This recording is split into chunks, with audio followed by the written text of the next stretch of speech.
Welcome to Sexuality Education Shorts, Consent for Everyone, presented by Advocacy Denver.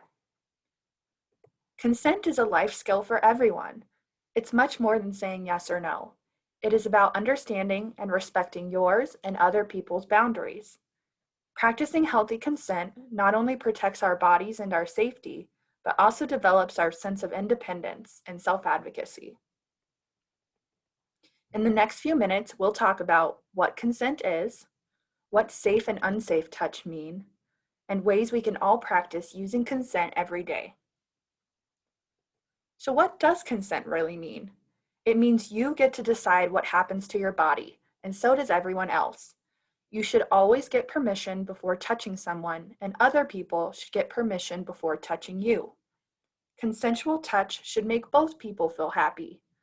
It is about making your own choice and not worrying if the other person might be mad or disappointed. You decide what's right for you.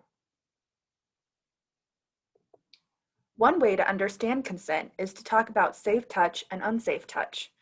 Safe touch is touch we have consented or said yes to.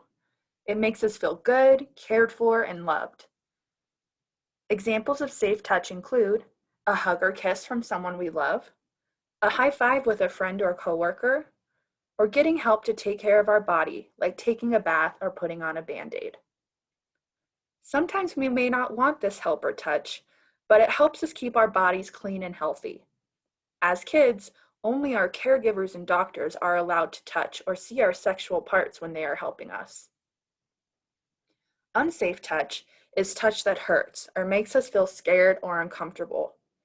Unsafe touch happens when another person touches your body without permission, like pinching, hitting, or touching sexual parts. Sometimes the person touching us might tell us it's a secret or threatens to do something bad if we tell or don't let them touch us. Unsafe touch can come from both strangers and people we know. It is important to remember that if someone violates your consent or hurts you, it is not your fault. If it feels wrong or makes you uncomfortable, you have the right to say no. You should immediately tell the person to stop, leave the room, and look for an adult you trust, like a parent or teacher or support person to tell. Practicing consent and using healthy boundaries is a lifelong lesson. Let's talk about some ways we can all help each other learn and stay safe. Instead of telling kids they need to hug or kiss someone, ask. Don't force affection and give kids the opportunity to consent and say yes or no. Even when playing, like wrestling or tickling, ask first and listen when a child says no or stop. These little moments help teach kids that their words have power and that they are the boss of their own body. It can make it easier to say no to others and strangers when they feel comfortable expressing those boundaries. Practice understanding body language. Sometimes people speak with their bodies and their actions, not their words. As we get better at understanding others' body language, it becomes easier to tell when someone might not want to be touched or feels uncomfortable. Body language also gives us another tool to express our own feelings. Sometimes we may not want a hug or a kiss, but we do want a high five or a handshake. For moments like this, we can use the no but method. For example, you may not feel like hugging your friend that day, so when they ask, you say, "No, but I'll give you a high five."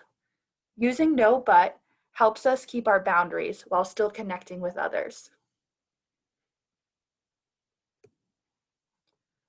When providing care to keep somebody clean and healthy, it can be hard when that person says no or doesn't want to be touched. Ensure them that you hear their no and be very clear about why the touch is important to keep them safe. If you can, describe exactly how you'll be helping and for how long. Look for opportunities to give them control and independence, even while being assisted. Finally, talk openly with your family or the people you live with about each other's boundaries. A lot of times people will assume what others are comfortable with, but talking about it ensures everyone's voice is heard and no one feels uncomfortable or pressured. Setting and respecting boundaries where we live makes it easier to do the same everywhere else. Remember that consent means you are the boss of your own body. You decide what feels right for you, no matter what other people think. Consent can change day to day, and just because you said yes once doesn't mean you always have to say it. By asking permission to touch and getting consent from those around us, we not only learn how to speak up for ourselves, but help make the world a safer and happier place.